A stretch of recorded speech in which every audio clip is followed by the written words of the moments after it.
Hey, this is John Leon Guerrero. Our guest today is Bren Foster. He's an Australian actor who also has earned black belts in Taekwondo, Hapkido, Warangdo, and Brazilian Jiu-Jitsu. Of course, that lines him up perfectly for action roles, like his most recent gig playing Chief Petty Officer Wolf Taylor on the TNT drama The Last Ship, or as Roman Hurst in Force of Execution with Steven Seagal, Ving Rhames, and Danny Trejo. But he also did over 100 episodes playing Quinn Hudson on Days of Our Lives. And there's no acting gig that's quite the same grind as a soap opera. It really just goes to show Bren's work ethic, that no matter what the endeavor, he goes in and he goes in hard. And that's what you're going to love about him. He's our guest today, Bren Foster. Lions Rock Productions.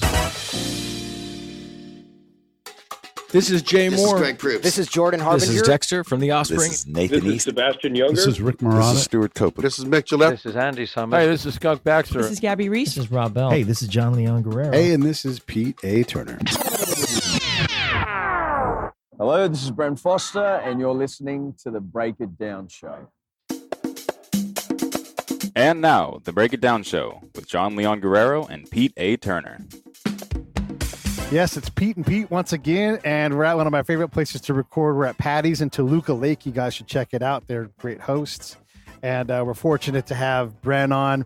I guess the most recent thing you did was Last Ship, and that's most likely over now. I have to mention the Wolf Pack because they love your character, Chief Petty Officer Wolf. And Judy, who inspired us to set this up, because I don't know if you recall, but she reached out on Twitter, and You're active there, and so am I. And whenever Judy or people who love what people like you do ask, I'm like, hey, let's do it. Let's give them more Bren. Who doesn't get enough Bren? Well, thanks for talking to me, Pete. The Wolf Pack in particular have been tremendously supportive. After every episode, there's a lot of interaction between them. They love the show. We had a good time doing it. It was a lot of fun tweeting back and forth with a lot of them. And just got to say that it was a memorable experience, and I'm grateful to them for their support. They've constantly showed a lot of love and got nothing but gratitude. It's a unique thing to television, right? Unique somewhat to your show, right? To have a following like that, an organized fan, social media following in your case. And we hear these stories about sometimes where a show gets canceled or they're thinking about canceling it, but the fans rally sometimes behind a show. I mean, it's more of a modern sort of thinking about how television works, right? The power of your audience, right? And in your case, your actors giving back and, sort of feeding into the people that have supported you. You think that's going to be a trend? Will other shows, you think, adopt an organized fan club like yours, or do you think that your show was kind of unique that way? I don't think it's unique. I think a lot of shows now have such a strong fan base, and a lot of the shows, they become an integral part of people's lives, and they love it, and they're so connected to it. And sometimes it's hard for them to let go. Most recently, you've probably seen with Game of Thrones, there's been a lot of uproar about, it was rushed, it was this and that. But in all honesty, it had to wrap up at some point. They had to wrap up all the loose ends. They had to bring it to an end. And we got some mixed reviews about The Last Ship. There was a lot of people who absolutely loved it, and there were a lot of people who didn't like it. But when a show comes to an end, I think the audience, part of them subconsciously is just, it's sad that it's over. And they don't quite know how to deal with it. Everything has to get wrapped up in a TV show. It has to come to an end. It has to reach a culmination. So all the cliffhangers, all the pending storylines, once they end, it's like almost a sense of loss for the audience. So some of them react by criticizing, and some of them are like, oh, well, that was great. And it's easy to criticize stuff. Yeah. Anyone can criticize stuff. It's a little harder to find what's unique and what's special about stuff. So back to your question about the fans, I think fans do have the power to rally behind shows and save shows sometimes and bring them back for another season. In the case of The Last Ship, it went for 5 seasons, which is a good run, and it rounded out a good series. And I think a lot of the cast on the show were kind of done by the time we got to the to the 5th season. And that led to it being the end, I think. Can I just say, is the Wolf Pack, was is it purely organic, or does cultivating a social media following, is this part of what the network or the showrunners get behind? No, it was purely organic. Wow, that's amazing. It really. kind of just it's funny how the name came about. I mean, obviously my character's name was Wolf, but I think the organic process of all the fans coming together, and on my part, I tried to respond to everyone who took the time to write to me. If someone wrote to me, especially when the show was airing and I was on Twitter, I would try to respond, do my best. I couldn't get to everyone because sometimes I just miss them because, during live tweeting sessions, there'd be so many people coming at me. So as I said, I'd try to get to everyone. And I think that was appreciated by the by the people. There's no doubt. I just interview with Kevin Hart. Oh man, that was so good. And he's an early, I think not only was he an early adopter, but he's the sort of at the very peak of using social media. And I don't want to say use it like there's anything nefarious about it, but optimizing his social media, and everybody wins. So he wins, his fans win. If I see it this way, if you're a producer or a studio looking and you hire Kevin Hart, you get more than just Kevin Hart. You get millions of his followers, and it's very, very powerful. And honestly, you're part of that too.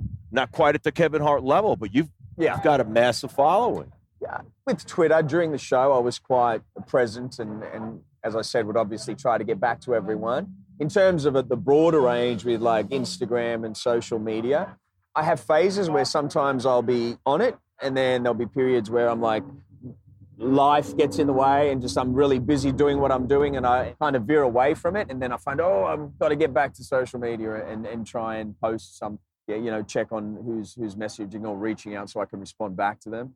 But it is certainly a new avenue where fans can really reach out and get in touch with the people they want to connect with. And yeah, you're right about Kevin Hart. He's fantastic, and he's built his brand to epic proportions through social media, and the followers that he has. It's fantastic in some form, in a lot of forms. It really brings the audience with you.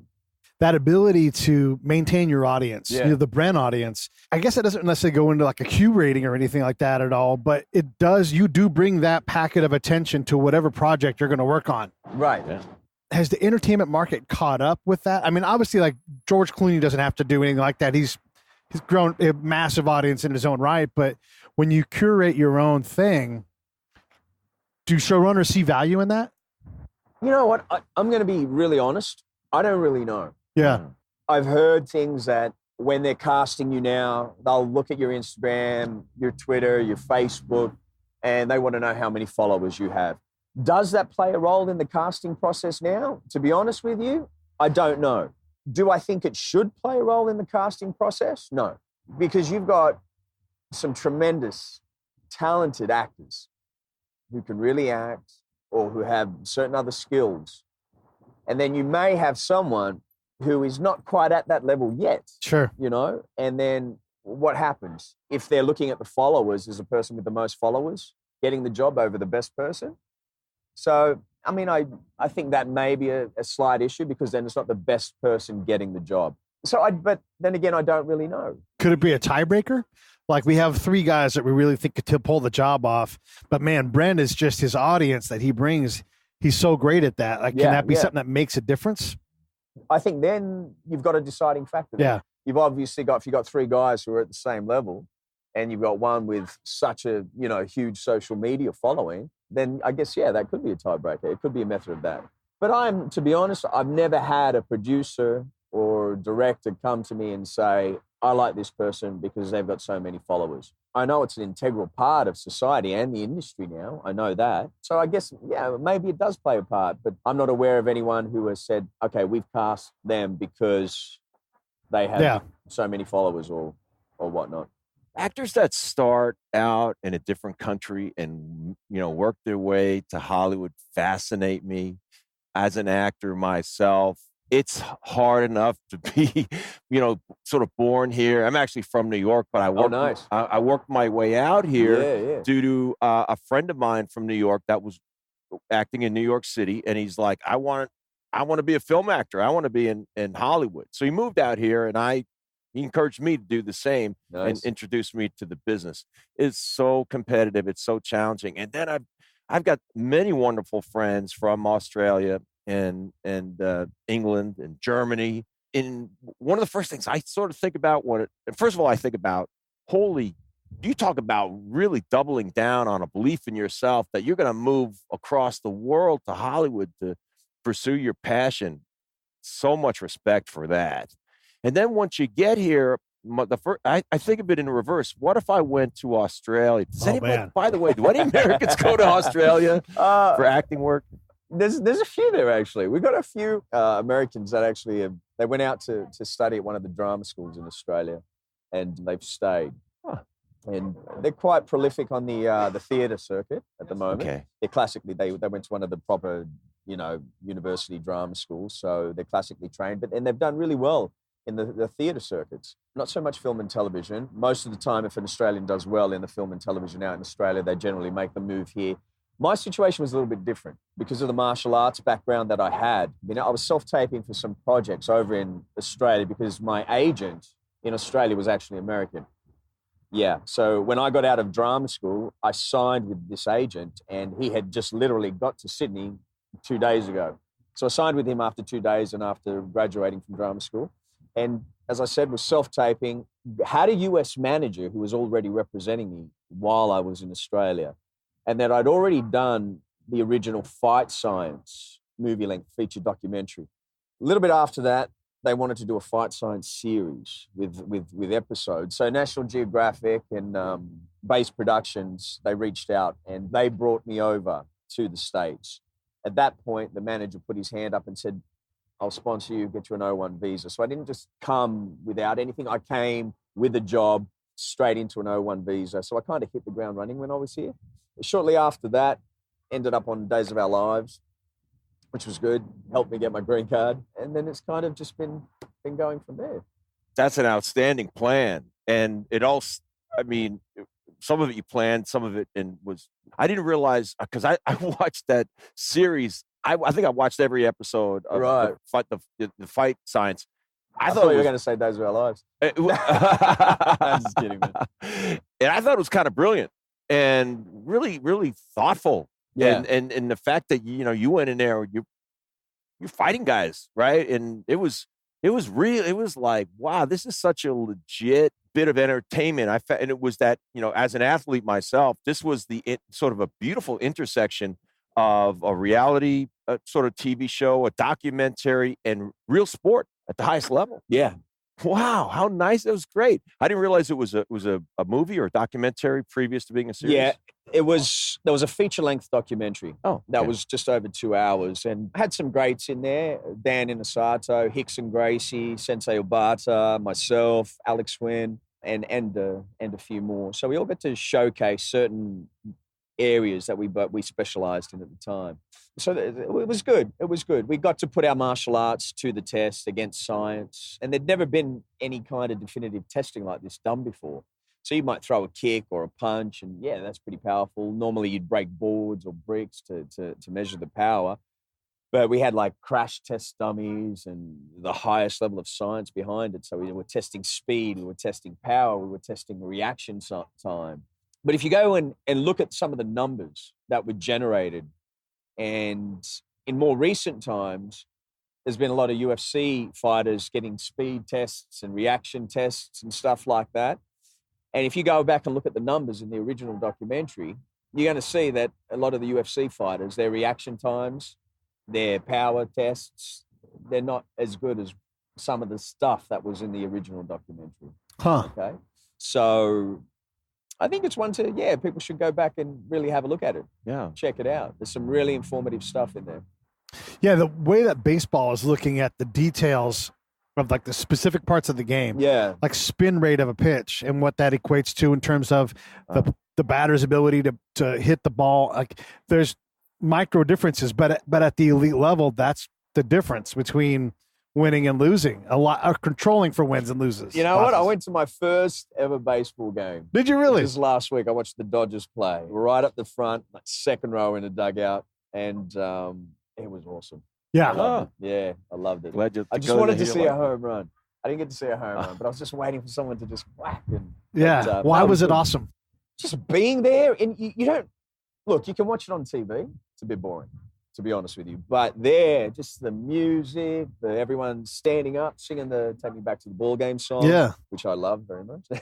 And just I had some mates there with me. We were right at the front, watching the batters go for it, watching that ball just fly past, and it was good. It was great. You know, I got a little bobblehead doll, brought that home, gave it to my daughter, so she's Max been running Muncy? around with it. Yeah, that's the one. Yeah. That's the one, man. I should do a shout out for DJ Severe, who's been on the show a couple of times Right. and is the DJ for the Dodger Stadium Right, and absolutely rocks the house. Yeah. He is easily one of the best, if not the best, major league DJs. So when you sit in a game like that, how does that compare to like Australian rules football or rugby or the sports that you guys aren't really into cricket down there, are you? Cricket. Yeah. Australians love cricket. Oh, really? Okay. Not me. Really? Yeah, I can't watch cricket. It's a little bit too slow, you know? Yeah, a bit too slow for me. But the baseball was good. The music, the kind of atmosphere that's created, I think that was half the fun. Australian rules football, that's a good game. I enjoy that. I recently, well, not recently, but the last game that I went to in Australia was an Australian rules football game, and I went with a mate of mine, Lee, and we were in a nice little section, so we got to watch the game up close. That was great. That was fun. I do think, however, I enjoyed the baseball a bit more, maybe because of the atmosphere, the music, and everything like that. So it was good. I enjoyed it. When you got to the United States and you made a pretty fast segue into the world of the soap opera, Days of Our Lives. Yeah. We interviewed an old friend of mine, Lorenzo Lamas, Right. who, boy, his career has had it's had more than a career arc. It's had like, these valleys and mountains and of all these different things that he's done. And he spent few things get him sort of more excitable than talking about the 2 years he spent working in daytime drama. And sort of encapsulate his experience was, he said the 2 years that he spent on that show, he walked around 7 days a week with his script in his back pocket because he never stopped memorizing his lines. At the end of it, he said he has probably more respect for the actors and actresses that can go in, day out, month in, month out, year in, year out, with 40 pages of dialogue a day sometime. What was that experience like for you? I loved my time on Days of Our Lives. I Wow. really, really enjoyed it. And I think what Lorenzo is talking about, sometimes you can do, 6 to 8 episodes in a week, okay? And they move very fast. There's no big elaborate action scenes. It's just you and the other person or the other characters. So there's a lot of exposition in the writing and there's a lot of dialogue. Everything you feel is being said. And as I said, there's no big action scenes. There's no nothing. And there's you and the other character. There's 2 cameras. You get one take. Unless you absolutely need another one. So you got to be ready. And especially if it's a big week for your character and you get 8, scripts, full scripts. You read them scripts, you pull your pages, you memorize them. There's a lot. To me, it's a lot like theater because there's so much dialogue and it's all about the language. You haven't got the car chases. You haven't got the big explosions. You haven't got the epic action scenes. So you're there with the other character. So it really works the muscle. And as I said, I really enjoyed my time on there. And it's something that I appreciate very much. So, and it was fun. It was good. The people were good. It was good to have something steady and regular to go to. Yeah. So it was a blessing. 108 episodes, I think it was, that I saw on your credit line. Is that right? Or is it more than that? I don't know. Is it 180 or 108? Whatever the number is that a lot? I mean, in that world, because there's thousands. In that world, no. I mean, because it depends on how long you're on the show for. I was in 2011 and part of 2012. And then the manager at the time really wanted to go in a different direction. So I'm sure there's been people that have been on and off the show. They'll even leave and then come back to it. they've been on there for years and years and years, and I'm sure they would have clocked up thousands upon thousands of episodes. For me, it's not somewhere I wanted to stay. Sure. It was good for a brief period of time, and as I said, I really enjoyed it. But I had my eye on different horizons and different avenues that I wanted to explore as well. I mean, I know you're a professional and everything, but at 100+ episodes, do you have it down, or are you like, man, I'm still, because it seems like you're jumping into a well-established, multi-decade old system. Like you, as a freshman NFL player, it's like everybody here is fast. So had you like, I've got this is not a problem, or were you still on the learning curve part, do you think, as towards the end? No, I think I had it down. I came from I was classically trained as an actor from drama school in Australia at the University of Western Sydney Theatre Nepean, it was known as. And I've always it's something that I'm constantly exploring with acting training, because there's so many different methods and whatnot. So I think after, obviously you get in there, everything's fresh, everything's new, and you're learning the ropes. But I think after a few weeks, I was good. Had it down. Yeah, I've been as an actor. I've been that drop-in guy, a couple of days here, a couple of days there on daytime stuff. And one thing I noticed is each show has its own sort of a culture, and daytime moves in a very systematic way. The way they shoot throughout I worked on Bold and the Beautiful. Nice, right? So it was last year. I just had a day on it, and it's very, very structured. Yeah, no doubt. You could offer and compare and contrast that for us. I think it's interesting to where you're working on as a series regular in a 1-hour drama, not a daytime drama, The Last Ship. And can you sort of compare and contrast the cultures and that work environment as an actor? Daytime, as you said, it's very structured. And it has to be, because as I said, they're doing like 6 to 8 episodes a week. So they've got to be structured. They've got to have their stuff down and move at a pace and get everything in. The Last Ship, being a series regular on The Last Ship, we would do one episode would take about 2 weeks. So can you see the difference there? In Days of Our Lives, you're doing one episode in 1 day, sometimes 1.5. And then The Last Ship, you've got 2 weeks to do an episode. But that being said, you've got the big epic action scenes, you've got the fight scenes, you've got the explosions, you've got the stunts. And then you've got to bring it back down and try and find time to have that dialogue and the character development. It's hard, I think, sometimes when it's on an action-based show. You've got so many action elements that are incorporated that sometimes the characters can get a little left behind.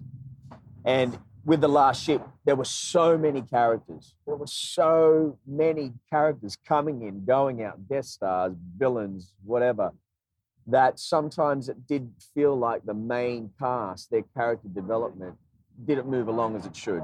I'm just kind of repeating what the fans have said on social media. The Wolf Pack in particular, they've always said, we want to know what happened to Wolf's family in Australia. Where did he come from? His family was mentioned in the beginning, but we never got round to exploring that side of him. But because there's a pendulum and it's got to swing different ways to different characters, I think they did extremely well being able to bring to life each character as much as they did, with as many characters as they had, and with all the action. So The Last Ship, it compared to daytime, it's on an epic scale. A real epic. Yeah, it's just two totally different animals. When you look at being classically trained, obviously theater is part of it. Do you have an eye to maybe get into that now that Last Ship is sort of seeing its last time? Or I think the town for theater is obviously New York is the best place for that. But right now, I think I'm just focusing on film and television at the moment, and making sure the next job that comes along, it's going to be something that I feel passionate about. If I'm on there the next 6 years, which is could potentially happen if it's a successful show, or it could be one season and who knows, Yeah. But I'm just really putting out there in the universe that I want something that I'm going to be passionate about. I love going to work. I don't complain about going to work. I love going to work. I love my job as an actor. I don't come in half-baked. I always know my lines. I'm always well prepared. So I do love it. But loving it and then having something that you're absolutely passionate about, that's just, what is that? That's heaven, paradise. Yeah. You know? Without prefacing this by saying, without asking you to reveal anything that you're not comfortable with, every actor, we can agree, I think, that has their own personal way of preparing for a role. And then within that, preparing for the work that you have to do tomorrow, that sort of scene preparation. Could you give us a glimpse inside of the way that you prepare? You've got a scene tomorrow. You've got 6, 7, 8 pages of dialogue. Right. And maybe in compare and contrast, I think working on a TV show to perhaps when you're working on a film where you've got a more, so say, global approach where you might be preparing that character sort of for weeks or maybe. All right. If you've got time to explore and you have longer with the character, for me, it's always going to be better because the better I know the material, the more freer I am to play and explore. But there isn't a separation in the preparation. It's not like, oh, I'm going to go TV or I'm going to go film. First thing, I will read the script. I will write down all the given things, the givens. I'll just read it without judging, trying to put any emotion or any feeling on it or try and interpret what a character's saying. Just the broad given facts about my character, about the scene partners. I'll also do a list of the atmosphere and the stuff that's around. And then I'll do a separate list for others that are in the scene or even that are mentioned in the scene. So then I have a broad spectrum of what's going on. After that, I'll get a little bit closer. I'll do a timeline for that character's life from the time that he's 6 years old. Well, what we realize about humans is as 6 years old, we have some major influences in our lives. And that's back from that age. So if I can give that character, and it can be from my imagination, it can be from my real life, I'll kind of use a bit of a mixture of both. But then I'll build that whole timeline. And if there's things that I can build in that script, I'll put them in that timeline. Like if the character gets married, I'll do circumstances around that marriage. There'll be a backstory about how he met his wife, and how they got to the marriage. If he ends up going to war and he loses a friend, I'll build a whole relationship with who that friend is so that when I'm talking about him, it's real. That's a real person I'm talking about. So I'll build a full and complete life about the character. That doesn't matter if it's film or television. I'm going to do the same process for that character and bring him forward. At the end of that, once I know all that, I've given the character a life, a backstory, I'll go back into the actual script and I'll start figuring out actions that he's playing on each line, that he's doing on each line. So he's doing this, and then I'll figure out what the other character's doing back. Once that's all in me, at the end of all that, then I'll learn the lines at the very last moment. At the very last moment, I'll learn the lines. People think, oh, it's lines, lines, lines. But if you know this character and you know everything that's driving him, everything about him, the lines come so much easier. So much easier. And then when I'm on set, guess what? That work's done, I throw it all away. I have to trust that all that work is now in me. Yeah. And then if I'm doing a scene with you, Pete, I'm looking at you, guess what? It's about me and you now. All that stuff's in me, and I have to trust that it's there. Now I have to listen to you. No pre-shaped, bullshit. Yeah. I'm going to say this line that way. I'm going to say it that way. No, it's about you. And whatever you give me, I have to respond organically and truthfully. Okay? A lot of people, a lot of actors, they do like to pre-shape stuff. I'm going to deliver something that way. But then it's dead. It doesn't allow for anything organic to happen. It doesn't allow for any truthful moments to happen. It would be the same as a boxer saying, all right, well, I'm going to start this fight with a jab. And no matter what happens, I'm just going to jab, jab, jab, jab, jab, throw that jab. The guy goes over there and around his back, and this guy's pre-shaped it to the point where I'm just going to jab, jab. So he's still jabbing in this direction. The opponent's gone over here, hits him in the back of the head. And that's the same when an actor pre-shapes something to the point where they've decided they're going to deliver this line this way, and they're not going to deviate from it, no matter what the other person does. Then you're acting by yourself, aren't you? So back TV, film, I prep the same way, then I throw it out, and then it's all about the other person. This episode of the Break It Down Show is brought to you by Lions Rock Productions. That's us. We publish, evaluate, and develop podcasts just like this one, consult others to build their own, and create associated content and content marketing strategies. So if you're launching or expanding your social media presence, your business or your personal brand, or if you just want to take your media presence to the next level, Reach out to us on Twitter at Pete A. Turner, or at JohnLG69. at the Break It Down Show. There's 1,000 ways to get a hold of us. Now enjoy the show. So back TV, film, I prep the same way, then I throw it out, and then it's all about the other person. Thank you for that. That's a complete answer, and one I really appreciate. And I know all the actors and people, just the fans of acting and actors, will appreciate that complete answer. I'm going to think about it. I'm going to go back and listen to Absolutely. this. And just to be clear, so when you're going back and doing a history and a timeline and of your character, do you put this in a notepad? Yeah, I do. You do? Okay, there it is. Yeah. Do it. Put it in a notepad. I did the timeline too. I did a film just when the last ship finished. Hasn't come out yet in Prague. I literally got A4 pieces of paper and did the timeline big and just put it in my trailer around my room. So whatever scene we were shooting for that day, I would go, okay, that's where we are. This is what's happened before. Okay, good. I'm good. Let's go. I think the timeline's important. Because, I think that's is that in response to, a film can be shot out of order? Exactly. Okay. Yes, sir. Okay. That's exactly So you're why. orienting yourself. Yeah. Got it. That's exactly why. Talking about that prep stuff that you did, like that's pretty substantial, and I would like to think that your peers are doing something similar for their own system, but they're preparing.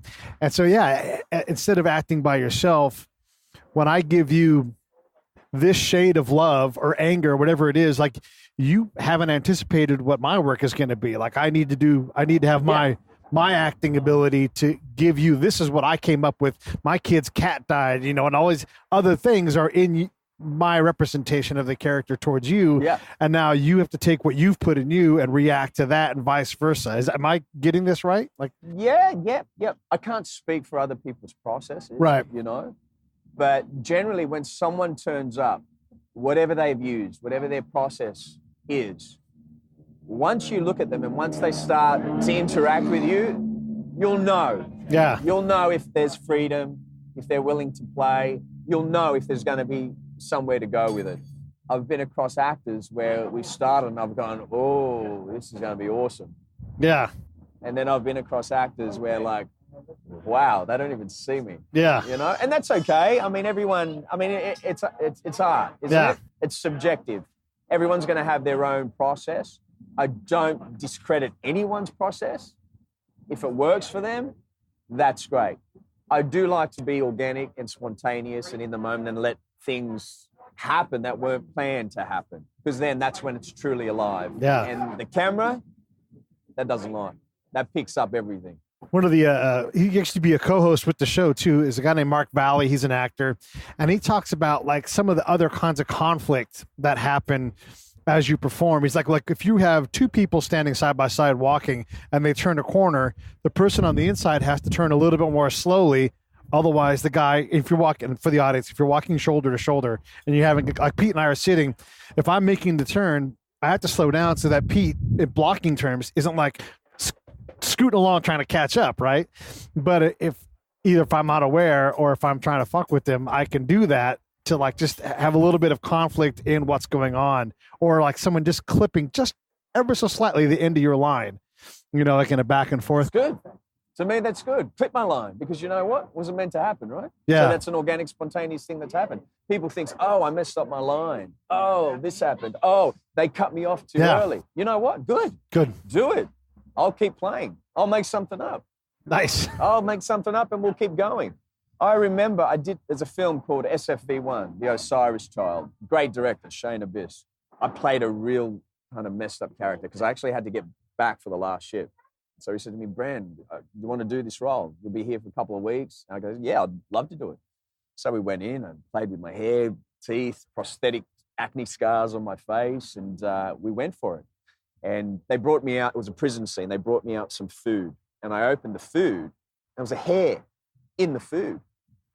So I picked up the hair And I went on this elaborate story about how the warden would come down into the kitchen and put this hair in my food every day just to mess with me. And he filmed it. And it went on for a while. And then he used it in the film. Yeah, yeah. Same thing happened for Alpha Code, the last film I did in Czech. There was a whole bunch of stuff that I was just improvising with, you know. I made this silly joke with my daughter just leading into the scene. But the director, Keone, he flicked the camera on. And I was like, yeah, you know, she was giving me a bit of shit because I couldn't speak Czech. Because my daughter was half Czech in the film.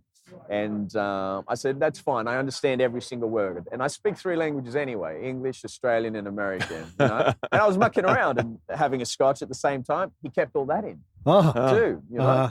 So a lot of the directors I've worked with, I've done a lot of improvisation. Someone's cut my line off and I've gone, thank you, and I've just gone with it.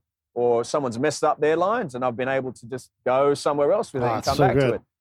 And every single time I've done that, they've kept it in the film. So, yeah, it was good. I suppose working with a director, you know, that actor-director relationship's always a bit unique. Yeah.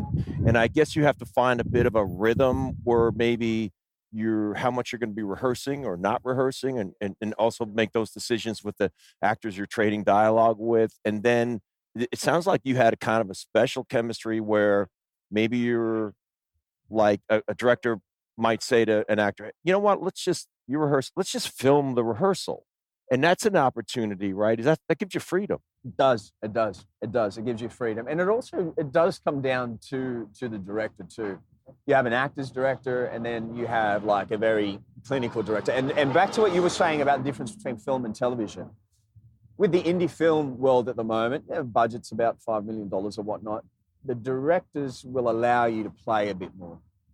With television, I feel they're so under the gun to get the episodes in and get the shots, you know, because it costs so much that they've got to get it done. There's not that freedom to play. But with the indie films, the lower budget films, and maybe they do these on the big, you know, $100 million Marvel films too. Actually, I'm sure they do. I know there was a lot of play with the last Thor film. They were able to kind of do a lot of improv. But I think that's the major difference. TV's under the gun. They've got to get their shots. They've got to get their stuff done. Film, especially in the indie world, they'll allow you to play a bit more, make new discoveries. So in the future, I think some of the indie films might, you know, have a lot of the best acting. I don't know. I could be wrong. Maybe, maybe not. I know from having a lot of musicians on, a lot of them will talk about the best moments are often, and I'm talking not the lead performer, but the people behind them, the best performances, the best things for them are in practice because you can take chances that don't have to land. You know, like we had Mark Schulman who drums for Pink. Microscopic room for improvisation when Pink's doing her show. Of course, yeah. But if you're in the woodshed getting work in, you can take some risks and do some things. And it's like, oh, and you know, you're bouncing back and forth, you know, with your same kind of thing in acting, you think? Or yeah, when there's no pressure and you're free to explore, you're always going to improve in leaps and bounds. But there are times when, especially with some writers will really want you to honor the written word. Yeah. They will. I have been on set where I've deviated a little bit and the writer was quite, no, I want you to say it as it's written exactly. And that's okay. Yeah. You have to honor what the writer writes at times. If they don't mind exploration, then great. Then you're free to it. But yeah, that was a good analogy that you used about Pink. I mean, obviously when he's playing with her, there's not a lot of room for movement with him. And that is going to be the same thing with some writers. And as an actor, I guess it's your job to play those notes or play those words truthfully and to the best of your ability and honor what the writer has written. I think I repeated myself like 4 times then, didn't I? I was just thinking about it myself, going in my head, thinking, getting some thoughts in. What's next? What's next? I don't know. There's a few things I've auditioned for. It has massive secrecy around it. It was an invitation-only audition, so I was happy to get that. I can't say what it is because of the secrecy around the project. Sure. There's some, with that director I was just talking about, Shane Abyss, there is another film in the pipeline. Hoping at the moment there's a tentative date for that in September. Nice. So hoping that comes along. I think they're just sorting out the rest of the cast. They've got a few other cast members. So I think they're just trying to close on that. And that's about it at the moment. You know, Bren, I have to say that for a young man, your resume is it's well-rounded, right? You have absolutely, succeeded on all the different sort of, checking off all the boxes of stage, episodic, action, daytime, and couple that with the action, the physicality as a champion athlete, and letting people, But it's funny. By no stretch of the imagination, do you, being a champion fighter, you're not at all, no pun intended, boxed into that character, are you? No, I'm not. That's great. Credit to you. It is. It is good. But I've had funny things come on either side. I remember I had a producer. I did a movie with Steven Seagal, Ving Rhames, Danny Trejo, myself. And I remember going to Universal Studios to meet with all the producers and all that. And before the meeting, they looked at the resume online or something, and Days of Our Lives come up. No, he's just a soap guy. He can't do martial arts. He can't do any action. What's this? He's a soap guy. So I've had that, thing. And then I've also had, he's a martial arts guy. He can't act, Right. So I've had it from both sides. But I've actually, the martial arts movies, apart from the documentary, there's only been really that one Steven Seagal movie. The Last Ship, he was an SAS soldier that was able to fight. But most of my other films, like Infinity, The Osiris Child, Terminus, even the last one in Prague, Alpha Code, they're not really me fighting, doing martial arts or anything like that. They're more about the characters. Yeah. Do I want to do an epic martial arts movie? Yes. But I want it to be with the story and the acting level of something like Warrior. Have you seen that film? But then with the martial arts level of John Wick. Yeah. I'm still waiting for that to all come together. I think the closest person to kind of, get to that stuff is probably Gavin O'Connor, who did Warrior, who did The Accountant. The John Wick movies are fantastic in terms of the fun level, the adrenaline ride, the action level. They're off the charts. And I enjoy them immensely, but it still doesn't fill the void. It's still not marrying that level with the character development and acting level of what Warrior was. You know what I mean? Yeah. But all great films. I just, I love them. I love film. I love television. I watch everything.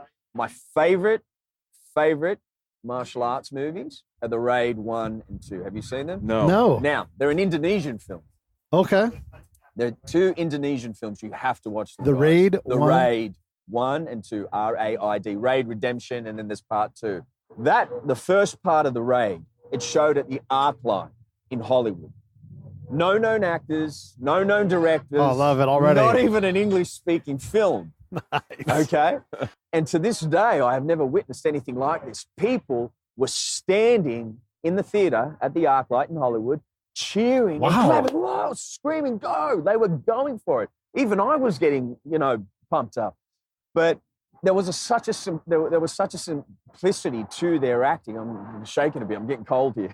There was such a simplicity to their acting. It was very simple and it was very earnest. They were very connected. And at the same time, the action, because it was all these Salat guys, so they knew each other's rhythm. And it was brutal. And it just resonated on such a different level to anything we've ever seen before. It was dirty. The fighting was dirty. It was gritty. It was rough. It was violent, yet with really earnest characters. What you'll see with the Chinese in the Hong Kong type thing is very known for their action, but it's very clean. It's very precise. Their movements are very clean. It's very precise. And then they went through the time with all the wire work and stuff like that. And then when the Raid came out, it was gritty. It was dirty, but the rhythm was still there. The space was filled. It wasn't like our Western cinema, the big one punch or the Van Damme area, the big jumping spinning kick. No, the space was filled. the head, the arm, the leg, and then bang, ramming the head into the wall. The whole space was filled up. And we hadn't quite seen that yet to that extent with that grit. But I definitely and highly recommend you see those two films. And the director, even though it was an Indonesian film, was Garrett Evans. And he's a Welshman. And he did a fantastic job. Yeah. Fantastic job. He also did another film. And I did watch it. I'm trying to remember the name of it. Had something to do with witches. It will come to me. Maybe I'll get it back later. But he's a fantastic director. And I'm still waiting for him to actually make his mark in Hollywood, because he filmed the action sequences amazingly. And I think he was able to bring those earnest performances out from the actors. So he's actually one director I like this expression, fill up the screen. Yeah. And when you said that, I just, in all the martial arts films that I've watched, and you've got a great encyclopedia of watching a lot of these films, but I remember in the late 80s going to sold out Friday night and Steven Seagal. Yeah. Now, he was like a comet. He was so burning so hot, right? But for about 2 years, and then it got off the rails, and then he's still staggering along, kind of thing. He's iconic, really, but his star was so bright for 2 years, and I just thought of him, and boy, he filled up what's the expression you just? Yeah, he filled up the screen. In a different way, because he would do the circular motion, a lot of the wrist locks, and that would fill up the screen in a different way because the opponents would be moving through the air. But the way I'm talking about filling up the screen is attacking the legs, attacking the arms, attacking the head, attacking the body, using the full spectrum of the human body and attacking that. Stephen was very good at grabbing and obviously highlighting the style of Aikido. He was an arm breaker, Stephen. And within the Aikido world, exceptional martial artist, outstanding at Aikido. And yeah, he would fill it up in a different way because there's a lot of primary circular motions. And that circular motion would allow the movement to fill up the screen, okay? So that worked well for Stephen, and it was you would be drawn to that. And it was unique because at that time we hadn't seen that before. We hadn't seen Aikido used at that level and used in everyday situations against gun disarming, against knife disarming, against multiple opponents. So it was a unique perspective, and it was refreshing at the time. And I like the way you laid that out, right? So, and you also spoke to the classic sort of American westerns. That's the straight right hand, and then one guy staggers, and then a left hand to the body. It's right. Then we sort of progressed to Bruce Lee. Yeah, but a powerful striker and kicker, but pretty linear, right? Bruce Lee was way ahead of his time. And Bruce Lee was very, his original style was Wing Chun, and he developed Jeet Kune Do. And his interpretation of martial arts was do away with the fixed stances, the fixed positions. He was pretty much the grandfather of mixed martial arts because he brought everything together.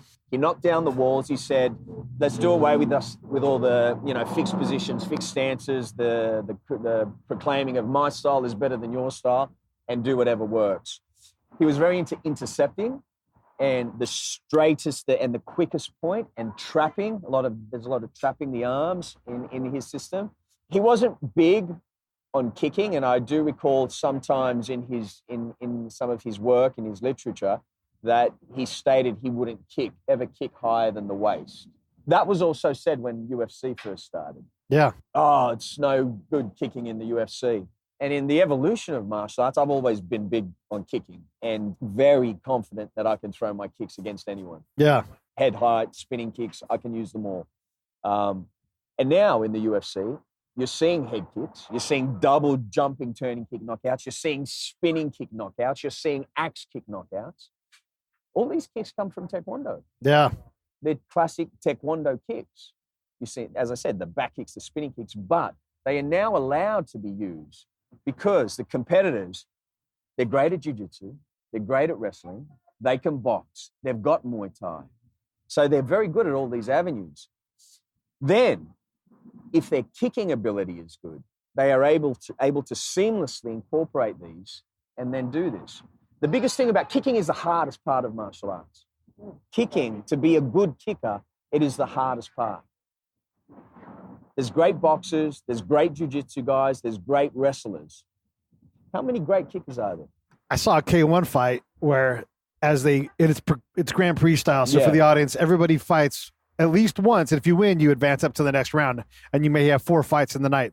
And one guy, his thing was the axe kick. Yeah. And what it seemed that he could do was he could put his foot above the opponent's head and he could just ever so slightly longer hold it there. So that when you're like, okay, that's not going to happen, and you went to relax, you got your nose smashed with the heel, and it was devastating. It is a devastating kick. And there was a K1 fighter named Andy Hug. I think he was a Dutch fighter, Dutch kickboxer, absolute beast. Yeah. He passed away of cancer, God bless his soul. But he would nail so many people with the axe kick, like so many people. And he was such a powerhouse. He came from Kyokushinkai Karate. And the Kyokushinkai Karate had a lot of kicking, obviously. They had the leg kick, they had the body kicks, they had the head kicks, the axe kicks, spinning kicks, and he would use them all. Yeah. In the UFC today, you're starting to see kickers come out of the woodwork. You're starting to see that. Steve Wonderboy Thompson, great kicker. That's where the evolution will take the UFC. It is the only area that is lacking at the moment. In the UFC, the boxing, high level. The Muay Thai, high level. The wrestling, jiu-jitsu, high level. The only place that is lacking across the board, not all of them, because some of them can kick, is the kicking element. In 10 years' time, there won't be a flaw. There won't be anything that's lacking. Yeah. Because you've got these young guys coming up. They're great at jiu-jitsu. They're great at boxing. They're great at Muay Thai. And they're going to have the full arsenal of the Kyokushin and the Taekwondo kicks. They're going to be throwing the spinning kicks, the double turning kicks, everything. And it's going to be seamlessly integrated where those kicks are flying at speeds where the hands. So the hands are going and then the kicks are going. And that's where the progression in the next 10 years will head. If you can't kick in the next 10 years in the UFC, you're not going to cut it because you're going to be without one major weapon. You know, the way you lay out the evolution of fighting in motion pictures, right? So you kind of walk us through it. It's sort of, I'm thinking this through, maybe the fighting that we see in film is representative of the real fighting we can see on TV for entertainment, but a little bit behind.